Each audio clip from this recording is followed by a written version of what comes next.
Si vous avez votre Bible, je vais lire dans l'Épître aux Romains, au chapitre 1er, et je vous invite à vous lever pour la lecture de la parole.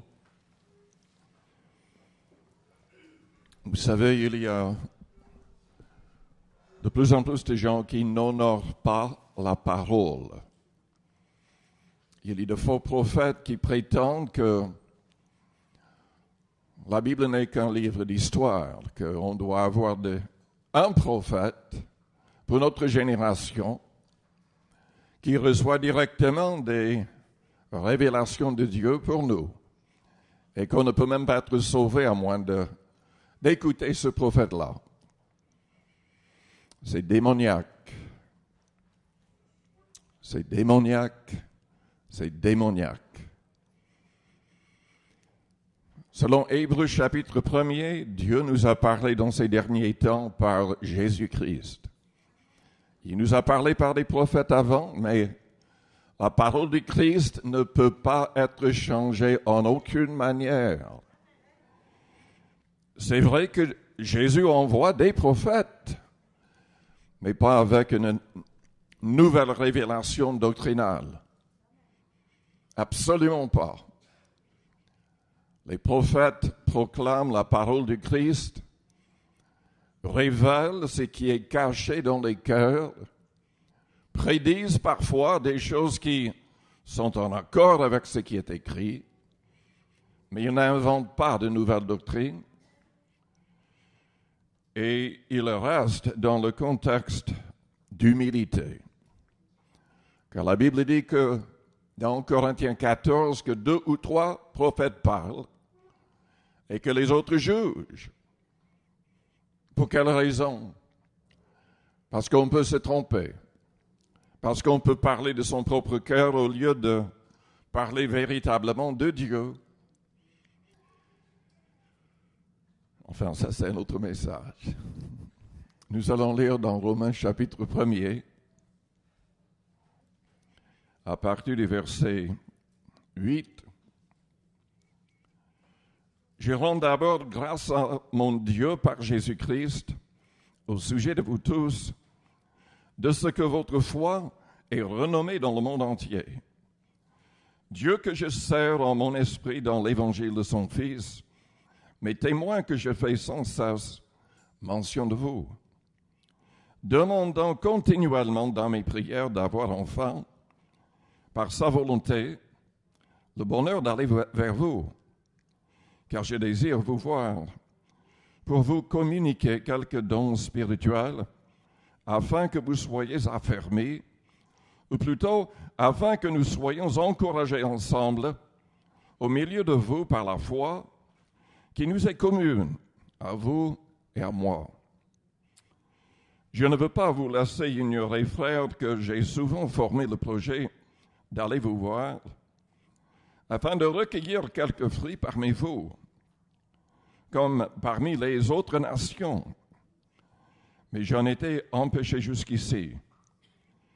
Je me dois aux Grecs et aux barbares, aux savants et aux ignorants.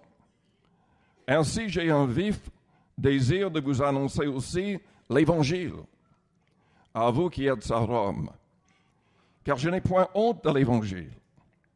C'est une puissance de Dieu pour le salut de quiconque croit, du juif premièrement, puis du grec, parce qu'en lui est révélée la justice de Dieu par la foi, et pour la foi, selon qu'il est écrit, le juste vivra par la foi. Mais je voudrais souligner le verset 14. Je me dois aux Grecs et aux barbares, aux savants et aux ignorants. Et je vous propose ce que je crois être biblique. Vous avez une dette aussi. Nous avons une dette envers le Seigneur et envers les mêmes personnes que Paul a mentionnées ici. Prions le Seigneur avant d'aller plus loin. Père Céleste, nous te louons, nous te bénissons. que ta parole pénètre nos cœurs et transforme nos vies. Fais de nous de vrais disciples, des modèles de foi, de pureté, d'amour. Que nous soyons tous des personnes conduites en tout temps par ton esprit et par ta parole. Ta parole n'est pas un livre d'histoire, mais cette parole est vivante. Seigneur, que cette parole accomplisse son œuvre dans nos cœurs selon la promesse. Au nom de Jésus. Amen. Vous pouvez vous asseoir.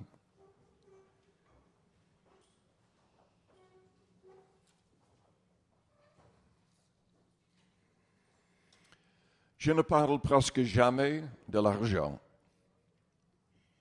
C'est sans doute parce que je suis dégoûté par ce que j'entends, ce que je vois, par des vidéos, avec, pour ce que je considère, de faux pasteurs, de faux prophètes, des gens égarés. Mais je dois parler de l'argent parce que Jésus en a parlé. C'est intéressant. Récemment, j'ai écrit pas mal de choses pour Facebook. Il y a énormément de gens qui sont dans des sectes. Et énormément de gens qui, à cause de ces sectes, disent que la Trinité est démoniaque. Ce n'est pas une doctrine biblique. Ils disent qu'on doit baptiser uniquement au nom de Jésus-Christ, ou son baptême n'est pas valable. Ils ne baptisent pas au nom du Père, du Fils et du Saint-Esprit. J'ai écrit énormément de choses à cet égard. Et pour vraiment sceller la chose, j'ai cherché dans l'histoire, dans les écrits les plus anciens, parce que vous savez, après la Bible, il y avait quand même les églises et les chrétiens qui écrivaient des choses. Il y avait les écrits d'Irénée qui avait été le disciple de Polycarpe, qui a été enseigné par l'apôtre Jean en personne. Il a écrit plusieurs choses contre les hérésies de l'époque,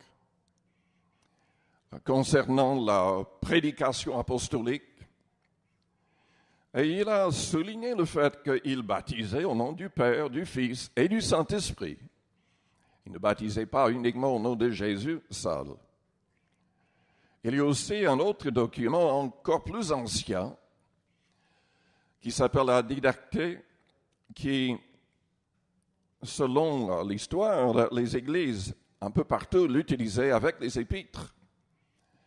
Et c'est très intéressant parce que ça montre que, pas uniquement qu'il baptisait au nom du Père, du Fils et du Saint-Esprit, mais quand on lit plus loin, quand il disait « Je vous baptise au nom du Seigneur », ça signifiait baptiser au nom du Père, du Fils et du Saint-Esprit. Mais ce qui est encore plus intéressant dans cet écrit, c'est qu'il parle des prophètes et des apôtres. Comment les juger? Et une chose m'a frappé.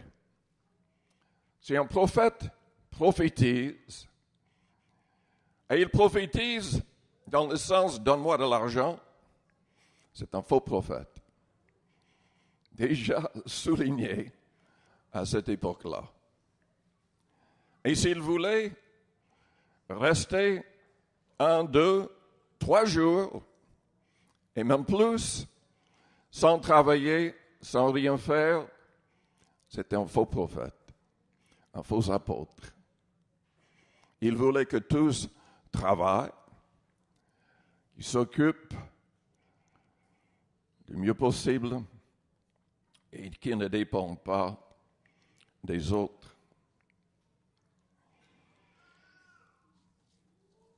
Paul a dit « Je me dois aux Grecs et aux barbares, aux savants et aux ignorants ». Quand nous lisons la vie de Paul, Il y avait des moments où il recevait de l'argent des églises pour l'aider dans ses voyages missionnaires. Il y avait des moments où il devait passer par la disette. Il parle dans 2 Corinthiens 11 de toutes ces épreuves. Il mentionne la nudité, le froid, la faim, énormément de choses, énormément d'épreuves. Mais il se voyait comme ayant une dette envers les non-croyants. Non, je ne vais pas parler uniquement de l'argent ce matin. Je veux parler, oui, de l'argent, mais surtout du fait que dans le contexte de cette dette que nous avons envers le Seigneur et envers les autres, vous savez, nous sommes la lumière du monde. Nous avons reçu la lumière. Est-ce que nous pouvons rester dans un état d'égoïsme sans partager cette lumière avec le monde entier? Il y a la contrainte de l'amour. Nous avons une dette. Nous n'avons pas été rachetés avec de l'or ou de l'argent, mais avec le sang précieux de Jésus-Christ. Et dans Matthieu 25, Jésus-Christ parle du jugement des nations. Vous vous souvenez de ce qu'il a dit? Quand nous aidons quelqu'un, quand nous donnons à manger, quand nous donnons des vêtements, quand nous visitons quelqu'un en prison, surtout quand il s'agit d'un des frères du Christ, c'est comme si nous l'avons fait directement pour le Seigneur. Et Jésus, dans ce chapitre-là, dit qu'il y aura des gens à sa gauche qui seront envoyés en enfer parce qu'ils ne l'ont pas fait, parce qu'ils refusaient d'aider les autres, parce qu'ils vivaient de manière égoïste. Je crois que nous devrions de notre argent, de notre temps, de nos talents, et que nous devrions même être prêts à donner notre vie. Je n'arrive pas à cesser de penser à ce qui vient de se passer en Tunisie. Un musulman s'est converti. Quand d'autres l'ont su, ils lui ont donné quelques jours pour décider s'il allait renoncer au Christ ou pas. Il était menacé de mort. Il n'a pas renoncé au Christ. Sachant qu'il allait être tué, il n'a même pas lutté. Et je devrais vous dire que ces tueurs-là ont mis la vidéo sur YouTube de ce qu'ils ont fait. Il s'est relaxé et avec un petit couteau, tous le tenaient. Ils lui ont coupé la tête, décapité. Il y a des choses similaires qui se passent un peu partout dans le monde et cela s'accorde avec ce que le Christ avait dit pour les derniers temps. Mais je vous pose la question. Est-ce que vous êtes prêts à donner votre vie? Ou est-ce que vous allez renier le Christ? Il y aura pas mal de personnes qui vont renier le Christ plutôt que de donner leur vie. Mais c'est Jésus qui donne la vie éternelle. Vous savez, nous allons tous mourir tôt ou tard. Donc, si on meurt plus tôt, ainsi, selon le Christ, notre récompense sera plus grande. Amen. Mais est-ce que vous êtes prêts? Est-ce que votre relation avec le Christ est suffisamment forte? Est-ce que vous avez son esprit en vous pour que vous ayez le courage et la force de l'accepter? Le problème, c'est qu'aujourd'hui, nous avons des gens qui veulent entrer dans des disputes théologiques plutôt que de chercher la volonté du Seigneur. Je je le vois continuellement sur l'Internet. Il y a des gens qui veulent entrer dans des disputes par rapport à notre manière de donner. Certains qui enseignent la dîme, d'autres qui sont contre la dîme. Et je dois admettre que je crois que des deux côtés, il y a des gens qui sont véritablement chrétiens. Mais vous savez, que vous soyez pour ou contre, comment est-ce qu'un chrétien peut imaginer pour une seule seconde qu'avec notre responsabilité d'évangéliser le monde, nous pouvons donner moins que les Juifs donnaient sous la loi? Est-ce que vous pouvez imaginer cela? Moi, je ne peux pas l'imaginer. Je crois que tout vrai chrétien devrait quand même avoir comme point de référence les 10% que les Juifs donnaient sous la loi. En fait, les Juifs ne donnaient pas la dîme. Les Juifs donnaient plus que la dîme, déjà. Quand Dieu a dit dans Malachie 3, « Vous m'avez volé, vous m'avez trompé », il a dit « Avec vos dîmes et vos offrandes ». À l'époque, ce n'était pas considéré comme une offrande, à moins qu'on donnait déjà la dîme. Selon le Lévitique, Dieu exigeait la dîme à son peuple. Il disait carrément que la dîme m'appartient. Si vous l'utilisez la dîme pour vous-même, vous me volez, vous me trompez. Mais il voulait que par amour, les chrétiens donnent davantage. Pas les chrétiens, mais les juifs, croyants. Je ne sais pas qui a raison par rapport à cette question de dîme pour les chrétiens aujourd'hui. Ce que je constate dans 2 Corinthiens chapitres 8 et 9, c'est que Paul ne parlait pas de la dîme. Il ne parlait même pas des offrandes dans l'Église. Il parlait d'une collecte exceptionnelle à cause de famine à Jérusalem. C'était pour aider les chrétiens à Jérusalem. Énormément de gens se servent de 2 Corinthiens 8 et 9 pour dire, mais on ne devrait pas parler de la dîme parce que la dîme, c'est une contrainte. Mais si vous lisez attentivement 2 Corinthiens 8 et 9, Paul envoyait toute une équipe dans toutes les églises afin de mettre de la pression sur les responsables et les membres pour que ce qui est donné ne soit pas un acte d'avarice, mais qui donnerait libéralement. C'est exactement ce qui est marqué.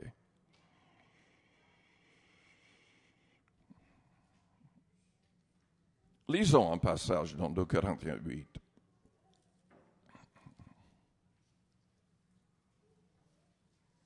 Et 9.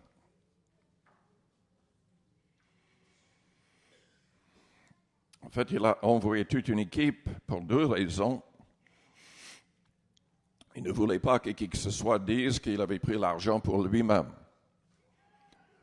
Il voulait s'assurer que l'argent était bien donné aux personnes qui en avaient besoin. Vous savez, malheureusement, si vous ne connaissez pas les gens, si vous n'avez pas l'entière certitude comment l'argent va être dépensé, ne donnez pas à qui que ce soit.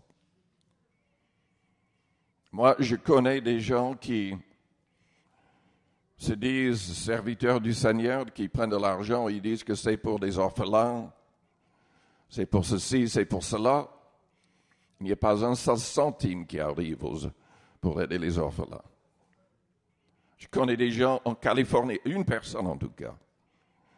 Il n'est ni chrétien, ni pasteur, ni évangéliste, ni missionnaire, mais il envoie sur l'Internet toute une chose qu'il a inventée, toutes sortes d'histoires. Les gens lui envoient de l'argent et lui, il vit dans le luxe. Un escroc. Paul a envoyé toute une équipe pour qu'une telle chose n'arrive pas. Au verset 5 du chapitre 9, il a dit « J'ai donc jugé nécessaire d'inviter les frères à se rendre auparavant chez vous et à s'occuper de votre libéralité déjà promise, afin qu'elle soit prête de manière à être une libéralité et non un acte d'avarice. » Je ne sais pas, peut-être que j'imagine la chose, mais je vois une certaine pression là. Sachez-le, celui qui sème peu, moissonnera peu. Celui qui sème abondamment, moissonnera abondamment. Que chacun donne comme il a résolu en son cœur, sans tristesse ni contrainte. Car Dieu aime celui qui donne avec joie. Énormément de gens se servent de ce verset pour dire « Nous ne devrions pas parler de la dîme, car c'est sous la loi, et il y a une contrainte dedans. » Mais Paul ne disait pas. Déjà, il ne parlait pas de la dîme. Il ne parlait pas des offrandes normales de l'Église. Il parlait d'une collecte exceptionnelle. Et il parlait surtout de notre manière de voir la chose. Vous savez, les Juifs déjà Dieu voulait qu'ils donnent plus que la dîme. C'est vrai que la dîme, il y avait une contrainte. Mais les offrandes en plus, c'était selon leur cœur. Il n'y avait aucune contrainte. Dieu ne demandait pas un pourcentage en ce qui concernait les offrandes. Mais il a donné quand même la promesse qu'il bénirait financièrement aux Juifs qui donneraient plus par la foi et avec amour. Au verset 8, Paul a dit « Dieu peut vous combler de toutes sortes de grâces, afin que, possédant toujours en toutes choses de quoi satisfaire à tous vos besoins, vous ayez encore en abondance pour toute bonne œuvre. » Deux remarques. Ceux qui prêchent, qui enseignent que nous devrions vivre comme des rois ici-bas, prêchent un évangile qui n'est pas selon la Bible. Jésus à maintes reprises disait à ses disciples de se débarrasser de tout, de le donner aux pauvres et de le suivre. Jésus n'a pas parlé souvent de la dîme parce qu'il voulait que les gens soient prêts à tout donner. Il a quand même mentionné la dîme, parlant aux pharisiens 2 fois dans Luc et dans Matthieu 23, verset 23, dans Luc 11, je crois que c'est le verset 42 ou 24. Dans les deux passages, il dit à peu près la même chose. Il disait aux pharisiens que ce n'était pas assez de donner la dîme, parce qu'ils ne pratiquaient pas, ils ne mettaient pas en pratique toute la loi, ils ne manifestaient pas la miséricorde. Le Seigneur leur faisait beaucoup de reproches, mais après avoir dit cela, il ajoute qu'il ne fallait pas omettre les autres choses, c'est-à-dire la dîme. Mais évidemment, il parlait aux pharisiens dans le contexte de la loi. Personnellement, je crois au principe de la dîme. En dépit de ce que certains disent, j'ai même vu un livre qui est vendu maintenant par Amazon, quelqu'un qui a écrit tout un livre contre le principe de la dîme. Mais, quand même, la personne dit qu'en fait, c'est uniquement parce que ce qui le gêne, c'est le mot contrainte.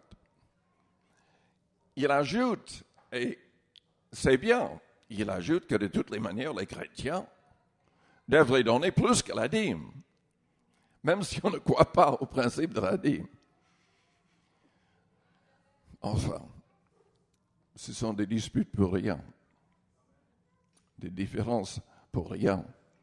Mais je constate sur Facebook que certaines veulent dire, si on mentionne le mot dîme, ils vont dire tout de suite démoniaque, satanique. Les propos sur Facebook sont tellement excessifs, parfois, c'est pathétique. Vous savez, dans Jacques 3, et je vous le dis, c'est très important de ne pas être excessif dans ses paroles. Lisez Jacques 3. On peut allumer un grand feu, un grand incendie spirituel avec nos paroles. Et Jacques dit que nous ne devrions pas être animés avec un esprit de dispute ou avec un zèle amer. Il dit c'est diabolique. Là, c'est correct de dire c'est diabolique.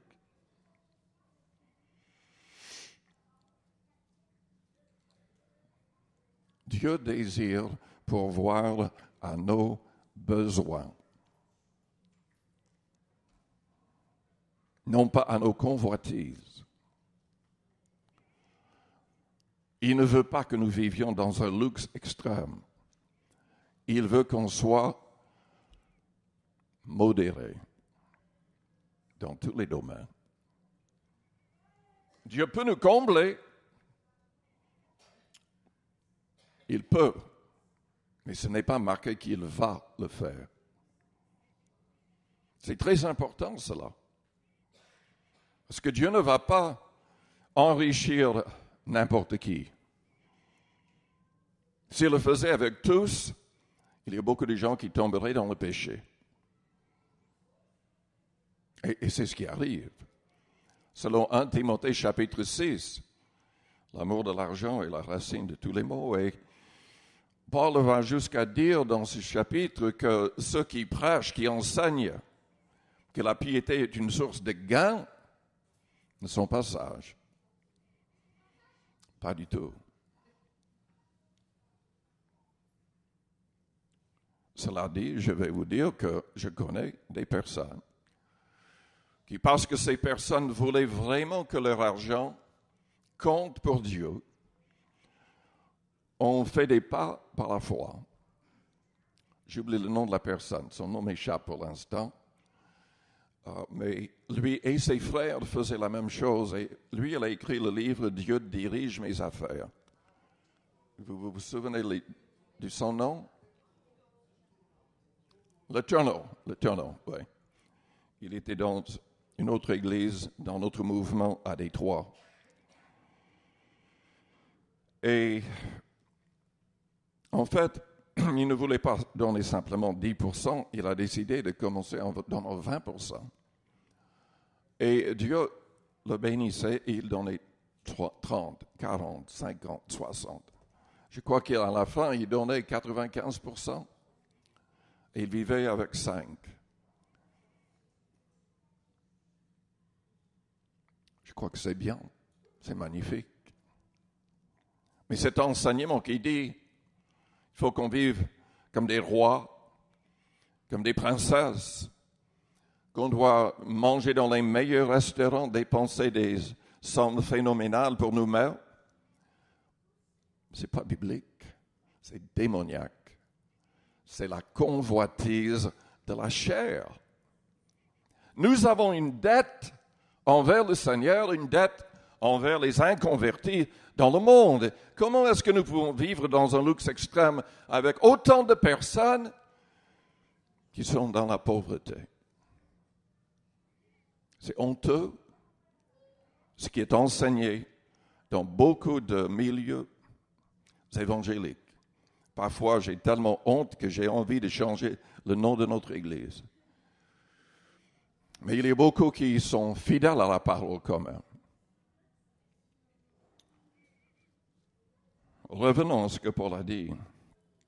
Que chacun donne comme il a résolu en son cœur, sans tristesse ni contrainte. Car Dieu aime celui qui donne avec joie. Vous savez, quand on a la foi, quand on est convaincu que soit au ciel ou ici-bas, Dieu va nous redonner, il va multiplier ce qu'on donne. On va donner avec joie. On ne va pas ressentir dans son cœur une contrainte. Quand on a le sentiment de contrainte, c'est soit qu'on n'aime pas le Seigneur assez, ou on manque totalement de foi.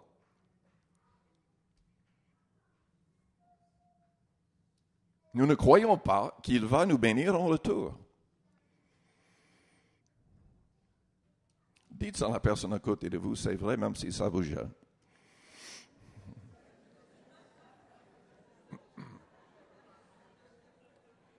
Vous êtes trop silencieux, donc c'est pour ça que...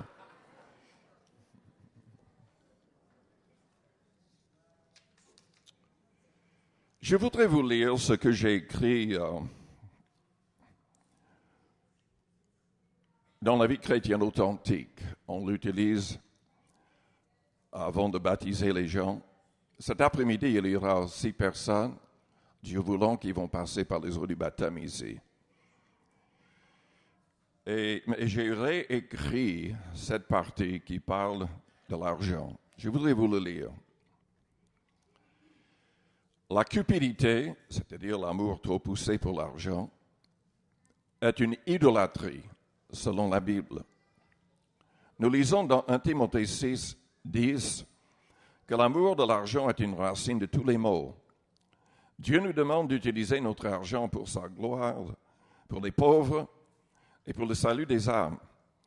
Il y a des hommes qui enseignent que Dieu veut nous bénir et parce que nous sommes fils et filles du roi, nous devrions avoir toujours les meilleures choses.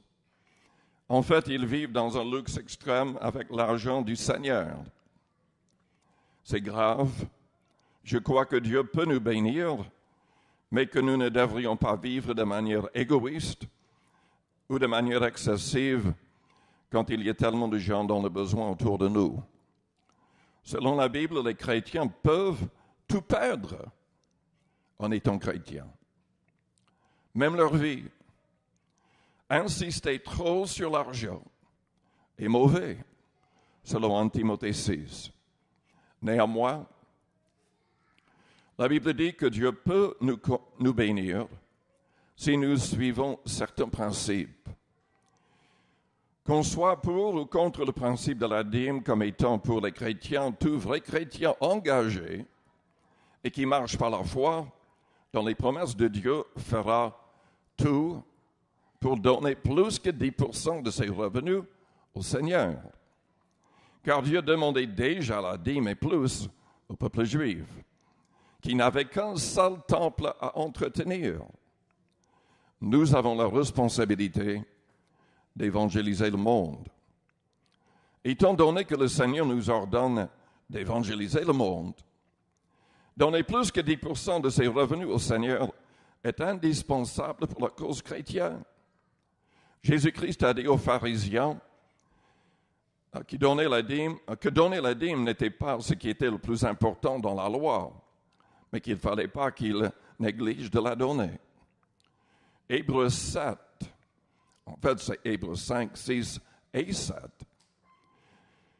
on parle et disent, bien que certaines personnes comprennent Hébreux 7 dans le sens contraire, le passage semble souligner le fait qu'en donnant la dîme, nous la donnons à Jésus-Christ, qui est vivant dans le ciel.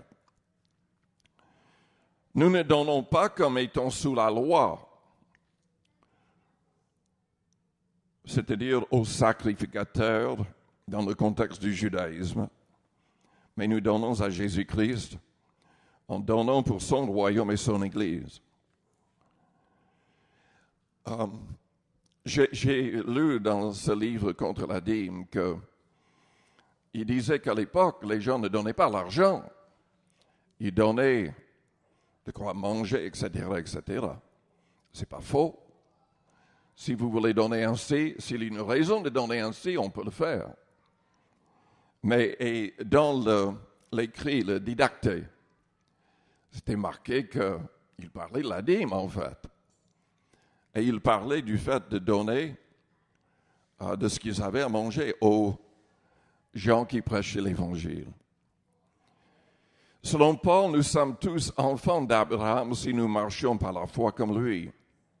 C'est Abraham qui donna la dîme pour la première fois avant la loi et pendant une période de promesse. Il a donné au sacrificateur Melchisédek, qui était aussi roi de Salem.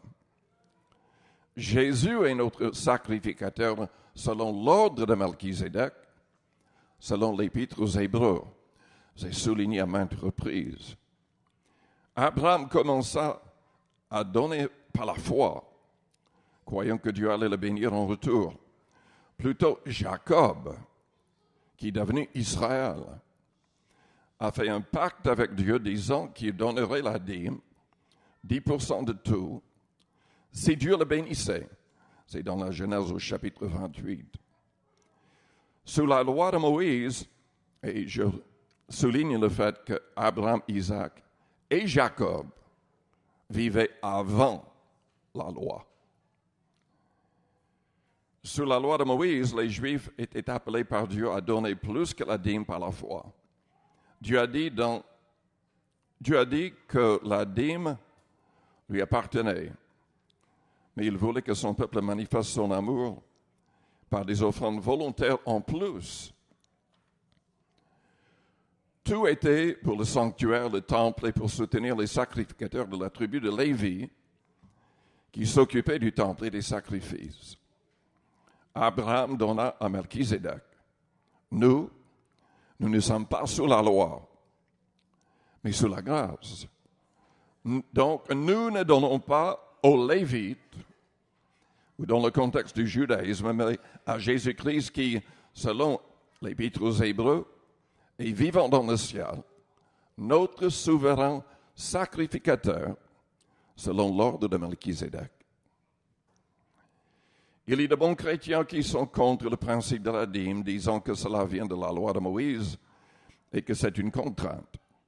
Nous croyons que parce que le principe a commencé avant la loi de Moïse, avec Abraham et Jacob, que Hébreux 7 semble en parler et que le Seigneur a dit aux pharisiens de ne pas négliger de donner la dîme, que c'est toujours un principe valable pour les chrétiens. En tout cas, comme un point de référence, un point de départ. Je ne sais pas si cet argument concernant le mot contrainte signifie grand-chose, car Paul demandait une offrande exceptionnelle dans 2 Corinthiens 8 et 9, et ce que les Juifs donnaient en plus que la dîme était toujours sans contrainte. Il est toujours, d'une certaine manière, la contrainte de l'amour. Imaginons néanmoins que nous nous trompons. Le Seigneur lui-même demandait que ses disciples soient prêts à tout donner, à tout abandonner. Il a demandé au jeune homme riche de donner ses richesses aux pauvres et de le suivre, s'il voulait la vie éternelle. Il a fait l'éloge d'une pauvre veuve parce qu'elle a tout donné. Pouvons-nous, qui disons que nous aimons le Seigneur, son Église et les âmes, donner moins que ce que les Juifs donnaient? Paul a dit que si nous semons abondamment, il parlait du fait de donner de l'argent, nous moissonnerons abondamment et que Dieu peut multiplier ce que nous donnons et nous donner en retour pour que nous ayons toujours assez pour nos propres besoins et en plus pour donner à toute bonne œuvre. Même si la dîme était uniquement un principe de la loi de Moïse, Paul voulait que les chrétiens donnent de manière libérale et non pas comme un acte d'avarice. Lui qui avait l'habitude de donner la dîme, quand il était pharisien, pensez-vous réellement qu'il voulait que les chrétiens donnent moins que la dîme? Il est difficile d'éviter le principe de la dîme, au moins comme un point de référence et de départ, car Dieu demandait même aux Juifs de donner plus. Si nous voulons être pleinement bénis, donnons avec foi et amour.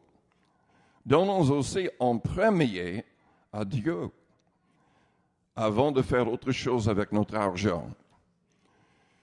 Je ne vais pas prendre le temps de le lire, mais vous pouvez noter. C'est dans Proverbes chapitre 3, versets 9 et 10, que la Bible en parle. Et Jésus a dit beaucoup de choses à l'égard de l'argent dans Matthieu 6, du verset 19 au verset 34.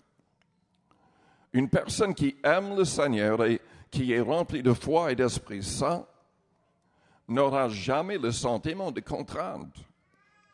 Car une personne qui donne avec foi, selon les promesses de Dieu, sera remplie de joie, sachant que c'est un privilège de donner et que nous serons récompensés ici-bas et au ciel. Ce que nous donnerons dépendra de notre amour, de notre foi et de notre capacité d'être joyeux et conduit par l'Esprit de Christ. Mais si un chrétien décide de donner plus que 10% au Seigneur, il ne doit pas se mettre en difficulté financièrement. Mettez Dieu à l'épreuve petit à petit. Il y a des gens qui font l'erreur de se mettre vraiment en difficulté. Dieu ne veut pas cela. Paul a parlé contre cela. Je crois qu'il y a un pas à prendre par la foi. Mais je ne veux pas parler uniquement de l'argent. Vous savez, le problème souvent avec l'argent, c'est qu'il y a des chrétiens qui se disent « Mais je donne beaucoup, ce que je fais est assez. » Ils refusent de partir prêcher, témoigner. Ils ne veulent pas être missionnaires dans un autre pays. Ça, c'est trop demandé. Ils disent, mais je vais utiliser mon argent pour envoyer d'autres personnes. Nous devrions envoyer des missionnaires. Mais nous devrions avoir un ministère nous-mêmes. Tout vrai chrétien devrait avoir un ministère de réconciliation. Que ce soit envers vos voisins, vos voisines, que ce soit carrément comme prédicateur, comme missionnaire, nous devons être prêts à partir. Nous avons une dette. Nous avons une dette. Nous avons une dette envers le Christ et les inconvertis. Mes amis, l'enfer est une réalité. C'est une réalité. Vous savez, les mêmes sectes sont contre la réalité de l'enfer. J'étais frappé par cela. Le diable veut toujours, il a toujours le même message. Le message qu'il avait pour Adam et Ève. Vous ne mourrez pas. Il n'y aura pas de punition.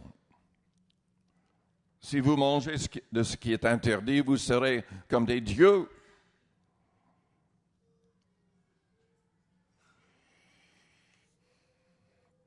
Nous avons une dette envers le Seigneur. Dans Marc au chapitre 9, au verset 42, Jésus-Christ a dit, si quelqu'un scandalisait un de ces petits qui croient, il vaudrait mieux pour lui qu'on lui mît au cou une grosse molle de moulin, qu'on le jetât dans la mer. Si ta main est pour toi une occasion de chute, coupe-la. Mieux vaut pour toi entrer manchot dans la vie que d'avoir les deux mains et d'aller dans la géhenne, dans le feu qui ne s'éteint point.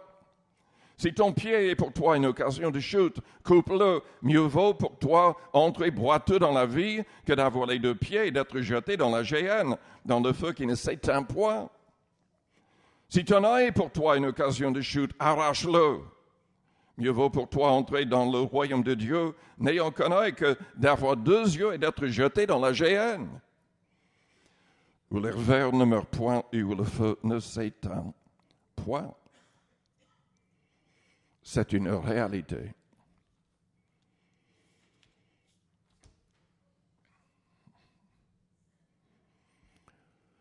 Si vous êtes près d'une maison qui est en train de brûler, vous savez que dans cette maison, il y a des parents et 5 enfants, et vous ne faites rien pour les réveiller, pour les faire sortir. Est-ce que vous croyez que Dieu serait favorable à votre égard? L'enfer est réel. Nous avons une dette envers les gens autour de nous. Je vous invite à fermer vos yeux, à courber vos fronts, avec les yeux fermés, les fronts courbés. Je vous demande de réfléchir à votre propre vie en premier. Est-ce que vous êtes en règle avec Dieu? Si vous deviez mourir aujourd'hui, est-ce que vous seriez accepté par le Père? Est-ce que les portes du ciel s'ouvriraient pour vous? Est-ce que votre nom est écrit dans le livre de vie? Est-ce que le Saint-Esprit est en vous et il rend témoignage à votre esprit que vous êtes vraiment en règle, un enfant de Dieu? La Bible dit que c'est indispensable. Peut-être que vous n'avez jamais soumis votre cœur et votre vie à Jésus-Christ. Vous ne pouvez pas dire « Je suis un vrai disciple du Seigneur ». Peut-être que vous n'avez pas voulu abandonner quelque chose qui est condamné par la parole de Dieu. Il y a souvent des gens qui sont croyants, mais qui retournent au monde et au péché, à l'esclavage du péché. Est-ce que vous êtes libre? Si donc le Fils vous a franchi, vous serez réellement libre. Jésus, dans Jean 8, a enseigné qu'au ciel, il n'y aura pas d'esclaves. Il n'y aura que des gens libres. Si vous voulez être accepté un jour au ciel, vous devez permettre que Jésus vous libère ici-bas. Il veut nous libérer de toute pensée mauvaise, de toute convoitise.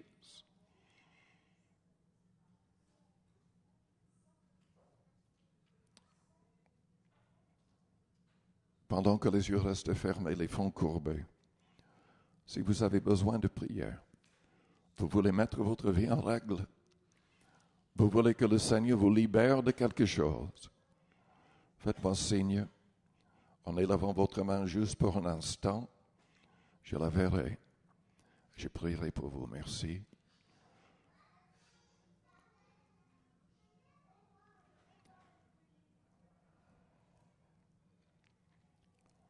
Pendant que les yeux restent fermés, élevez votre main juste pour un instant. Je la verrai. Je voudrais prier pour vous. Que le Seigneur vous aide à être pleinement en règle. Est-ce qu'il y a d'autres personnes? Merci. Merci. Je vous invite tous à vous lever. Restons dans une attitude de prière.